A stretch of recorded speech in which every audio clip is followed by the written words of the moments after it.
안녕하십니까. 미용예술학 박사 박상국입니다. 자, 이번 시간에도요.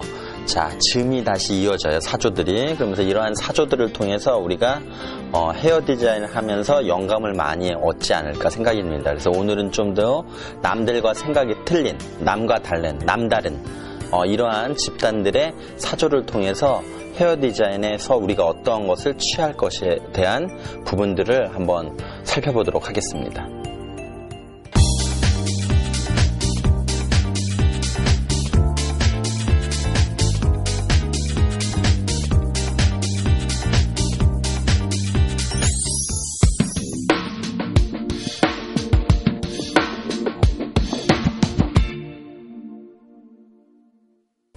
자, 그럼 먼저 초현실주의에 대해서 살펴볼게요. 우리가 초현실주의 많이 들었죠? 많이 접하고. 자, 발생지는 프랑스였고요. 주요 특징은 꿈이에요. 꿈 같은 묘사죠. 그래서 선택된 오브제들을 고의적으로 낯설게 결합을 시키죠. 자, 주요 사항은요. 다다이즘의 허무적 아이디어로부터 진화되어 이를 해석함. 이를 대체했죠. 자, 프로이드 이론, 프로이드 하면 어때? 꿈에 대한 해석이 많았죠? 그래서 프로이드 이론의 영향으로 잠재의식은 이성이나 윤리적 선입견과 관계없이 이미지나 시의 형태로 자유롭게 표출된다는 믿음에서 출발하게 되었죠. 자, 그러면서 초현실주의는 1차 세계대전 이후로 기존의 전통과 질서의 파괴를 꾀하는 다다이즘에서 비롯된 전위적인 문학, 예술운동으로 프랑스 파리에서 자, 앙드레 브루통이 발간된 잡지겠죠. 초현실주의 선언을 통해서 1924년에 시작되었죠. 그래서 무의식의 영역에서 순수하게 움직이는 정신적 활동은 윤리적, 이성적, 도덕적, 미학적 적극성을 띤 모든 억압에서 해방이 중요한 거죠. 사고의 자동적 전개를 추구하는 운동이었죠. 그래서 보면은 우리가 초현실주의 예술의 원천은 무의식의 세계를 대중화하는 작업으로 현실적인 사물의 개념을 비합리적이며 복잡한 차원의 형태로 표현하는 기법을 주로 사용했고요. 그러면서 이제 우리가 지금 해화만 보지만은 또 시 같은 부분에서도 자동기술법이 많이 전개가 됐죠. 그래서 우리가 다다가 표명한 부정적 예술 행위와 모순을 극복하고 현대 미술에서 새로운 활로를 모색했으며 1930년대 초현실주의 표현은 당시 어려운 경제 공황의 현실로부터 벗어나기 위한 환상주의적 자극으로 영향을 미쳤죠. 자, 패션에서도 초현실주의는 초현실적 헤어 작품을 의상에 응용하기도 하고 인체와 나무, 새 등의 자연물을 오브제로 도입하는 형식으로 꼴라주 기법을 동원한 여러 가지 조형성을 창조하였죠, 여러분들. 그래서 이제 대표적인 화가로는 르네 마그리트, 살바토로 달리의 드링이 있고요. 그러면 지금 이제 세 작품만 이렇게 봤는데 이런 부분들 사진 1934년에 이 작품과 이런 작품들을 우리가 볼 수가 있죠. 자, 그 다음 이제 내셔널리즘 합리주의죠. 자, 합리주의의 주요 발생지는 이태리고요. 자, 주요 특징은 엄격한 기하학적 형태. 그래서 크롬 도금된 철제 파이프처럼 예술적으로 가공된 재료를 사용하였고요. 주요 사항은 건축에 대해 논리적이고 기능적으로 접근하여 어떠한 불필요한 장식도 배제시켰죠. 그래서 새로운 이탈리아의 상징으로 단순미를 신봉하였죠. 그래서 건물의 조망청 같은 독특한 건축 요소를 적용한 게 이제 합리주의였고요.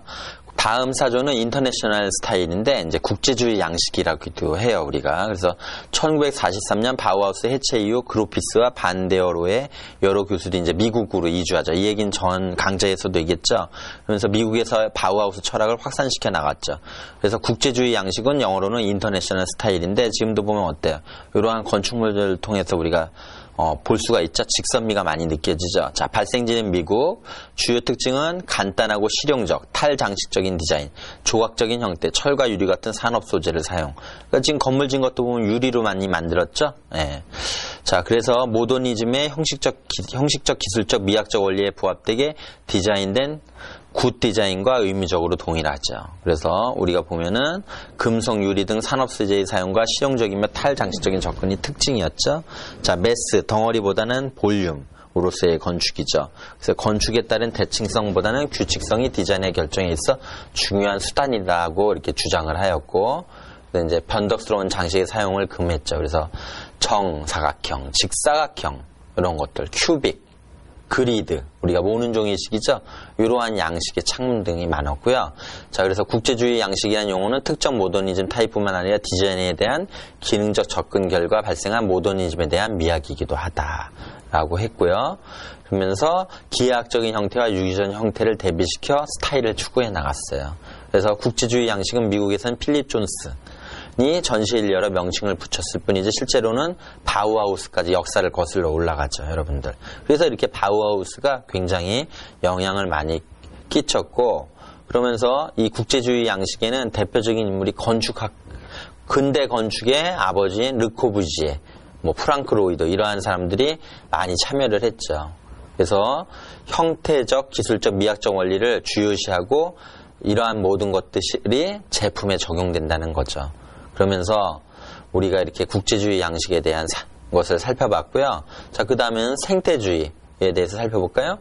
자, 생태주의는 발생지는 유럽이었고요. 주요 특징은 자연 형태와 하이테크 소재의 결합, 길게 뻗은 식물성 형태, 자연적인 요소들이 다른 하나 속으로 용해되어 들어간 비대칭적인 형태, 이런 부분들이 주요 특징이고요. 주요 사항은 생산 및 제조기법 차원에서 종종 기계미학적으로 간주되었고, 처음에 모더니즘과 아르데코를 가리켰으나 크렘블룩 미술학교에 의해 1940년대에 재등장함으로써 지역 생태학과 그린벨트 확대에 공감하여 생태적 윤리를 제안한 사조로서 이제 이러한 사조가 있다라는 것만 그냥 알고만 있으면 돼요.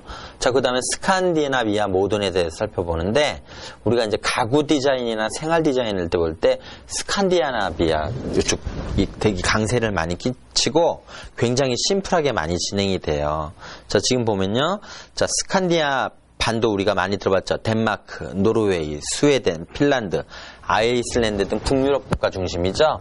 자, 그래서 스칸디나비아 양식은 전통적인 북유럽의 공예와 인간적인 면모가 느껴지는 감성 스타일로 부드럽고 유기적, 오가닉이죠. 자연적인 감성을 지녔죠.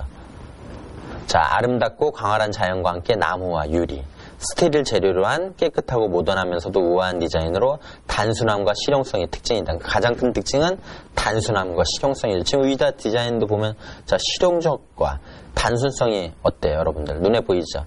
우리 보통 보부도 어때요?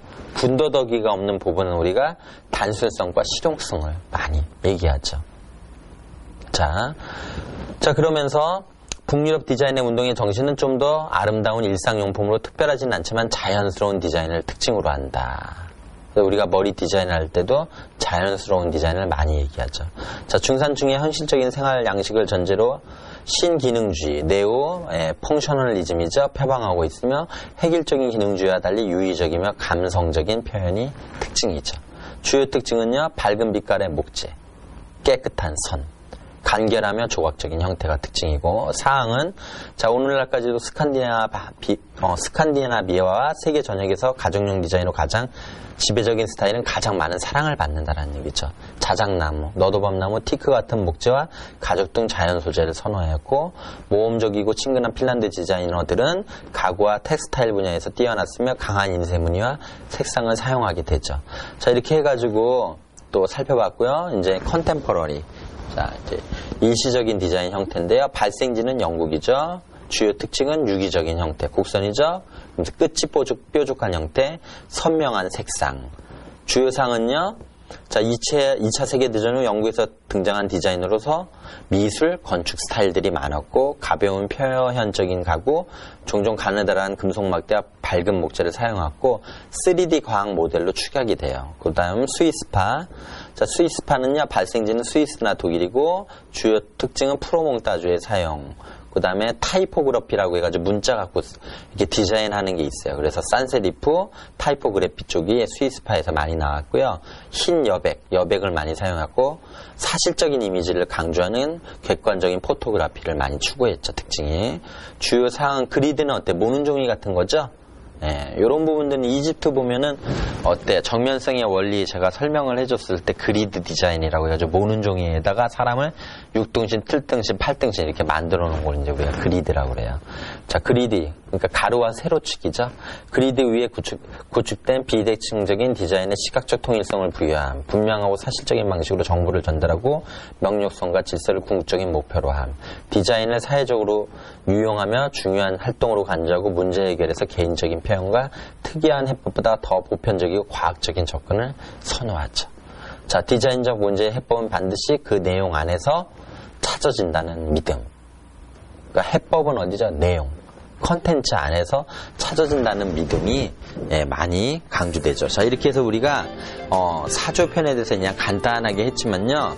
그 중에 스칸디나비아 쪽의 디자인 같은 경우는 어때요? 심플하면서도 이렇게 실용성을 강조한 미를 우리 헤어 디자인 쪽에서도 이러한 생각을 통해서 이렇게 디자인해 나갔었을 때 더 멋진 스타일이 많이 나오고요. 이게 사조가 어떻게 생각하면 굉장히 방대하지만은 또 전체적인 윤곽과 흐름을 잡고 내 디자인 생활에 응용한다면 더 멋진 디자인을 하지 않을까 생각이 듭니다.